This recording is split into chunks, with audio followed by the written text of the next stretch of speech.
بسم الله الرحمن الرحيم. Assalamu alaikum wa rahmatullahi wa barakatuh. Soyez les bienvenus sur l'émission de la Sharia Intelligence aujourd'hui. Inch'Allah, et sur le plateau aujourd'hui, la discussion sera sur les comparaisons des écoles de pensée juridique dans l'islam. J'ai avec moi dans le studio M. Ismail. Assalamu alaikum. Et la sœur Khadija. Assalamu alaikum. Alaikum salam wa rahmatullahi, et moi c'est Teslim Adeyema. Inch'Allah, aujourd'hui, je commence avec M. Ismail. M. Ismail, c'est quoi exactement on appelle une école de pensée juridique, ce qu'on dit mazhab dans l'islam, et en quoi sont-ils similaires et différentes? Alors, merci pour la question. Quand on parle d'école de pensée juridique, il ne s'agit pas de n'importe quelle école. Ici, il s'agit de l'école où, en quelque sorte, les spécialistes se sont mis d'accord et ils ont des pensées, c'est-à-dire des pensées évolutives. Parce que la tradition, on peut dire qu'aujourd'hui, le monde est en train d'évoluer. Donc, ils ont une méthodologie qu'ils suivent et que ce sont des écoles qui, plus tard, laissent leur marque et que chaque génération, il y a des élèves qui la relayent et qui tiennent toujours ou gardent la marque de cette école. Ce sont des écoles d'une pensée intellectuelle qui font en fait des débats de haut niveau et des débats intellectuels. Donc, il faut noter que lorsqu'on parle des écoles de pensée juridique, il ne s'agit pas de n'importe quelle école, il s'agit des écoles méthodiques et des écoles qui tiennent dans le temps. Et ce ne sont pas des écoles de l'enseignement du passé, mais des écoles comme on appelle d'un débat intellectuel. Et voilà, en quelque sorte, lorsqu'on parle d'écoles de pensée juridique, et voilà ce que, pour le moment, on peut vous apporter comme étant clarification. Merci. Merci. Donc, l'école juridique est comme une méthodologie même qui rassemble les juristes qui pensent de la même manière, qui utilisent les mêmes méthodologies, les mêmes sources d'évidence de la charia.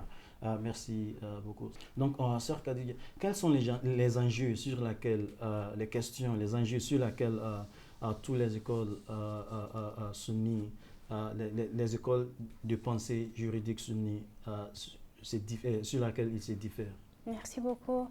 D'abord, il n'y aura pas d'école juridique si il n'y a pas d'ambiguïté, spéculation dans les affaires islamiques. Quand les choses qui sont claires dans le Coran et la Sunna du prophète sallallahu alayhi wa sallam, il n'y a pas d'érudits ou écoles qui se divergent. Ils sont tous d'accord.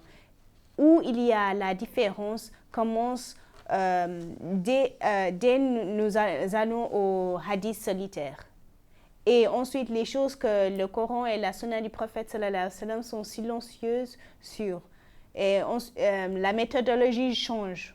Alors, comme pour l'école Maliki, eux, après le Coran et le Sunna Mutawatir, le Sunna qui a plusieurs chaînes de transmission, ils empruntent Amal al-Madina, ça veut dire les traditions des peuples de Madina. Ce sont seulement les Maliki qui utilisent cela. Les autres écoles juridiques disent non. Ça, ce n'est pas suffisant comme loi après le Coran et le Sunna. Pour les Maliki et les Hanbali utilisent la plus grande nombre d'outils juridiques. Et pour les Zahiri, ils rejettent la plupart des outils juridiques. Les Zahiri et les Hanbali, ils disent non, après Sunna Mutawatir, c'est Sunna Ahad. Les Zahiri disent non, Sunna Mutawatir et Sunna Ahad sont la même chose. Ils sont tous d'accord avec cela et immédiatement ils utilisent Irsisab et c'est tout. Les autres outils, ils les rejettent. Et aussi, il y a les Shafis, les Shafis intérieurs rejettent maslaha, alors que les Shafis d'aujourd'hui acceptent cela. Et nous voyons quand même dans la même école juridique, il y a des divergences. Merci beaucoup. Merci beaucoup. Donc, puisqu'ils sont tous des êtres humains, il est impossible de ne pas avoir des différentes opinions, puisque tous les juristes même viennent de différents espaces géographiques aussi. Merci beaucoup pour cela. Monsieur Ismail, en raison des différentes écoles et les divergences qui se trouvent parmi elles, ne serait-il pas mieux d'avoir une seule école juridique pour les musulmans? Merci pour la question. Et avoir une seule école juridique, une école de la pensée juridique, une seule école de la pensée juridique, c'est en quelque sorte demander quand même comment on appelle, à uniformiser en quelque sorte le monde islamique. Alors, serait pas mieux d'avoir une seule école? Oui, et je pourrais répondre à cette question par le côté positif. Une école de pensée juridique serait un bon signe, mais le problème est que il doit avoir, lorsqu'il y a un problème, il doit avoir un problème avec plusieurs méthodes et plusieurs approches.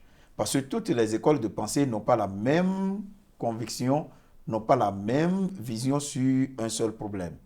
Donc, lorsque le problème naît, il peut y avoir plusieurs comment on appelle, manières d'approcher le problème. Alors, là, ça crée en quelque sorte un problème je ne sais pas, au niveau des adeptes, ça pose un problème de choix.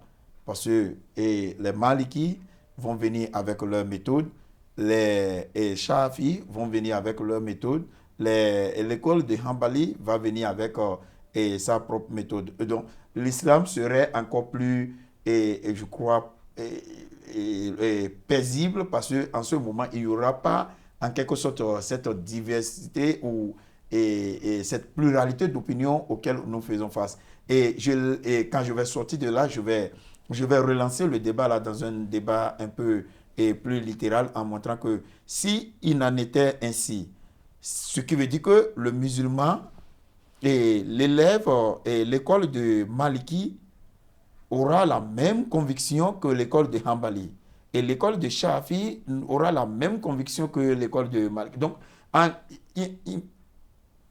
en ce moment-là, il y aura une sorte d'uniformisation et les erreurs dont nous parlons, qui ont l'habitude de naître à cause de, comment on appelle, de la pluralité d'opinions, ne pouvaient plus naître. Donc, lorsque nous voyons le côté où avoir une école de pensée juridique, c'est en quelque sorte essayer d'uniformiser le monde islamique et avoir une divergence d'opinion enrichit également ou fait en quelque sorte la beauté même de l'islam. Parce que ça nous permet l'islam s'étend jusqu'aux dans les 4 coins du monde.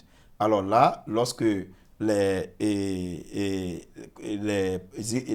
ressortissants de l'école même et de Maliki viennent avec leurs idéaux, les ressortissants de l'école de Hanbali viennent avec leurs idéaux, ça enrichit et ça permet même l'évolution de la raison dans le domaine islamique. Et c'est ce qui se passe et c'est ce que nous avons comme exemple ici. Et par exemple, vous allez voir, les Shafis sont souvent beaucoup plus intéressés par Usul lorsqu'il s'agit des questions, surtout dans les questions de jeûne. Ils sont intéressés par l'Usul. Les Hanbali sont souvent plus, on peut voir les Hanbali avec le Qaïd dans le domaine de la Zakat.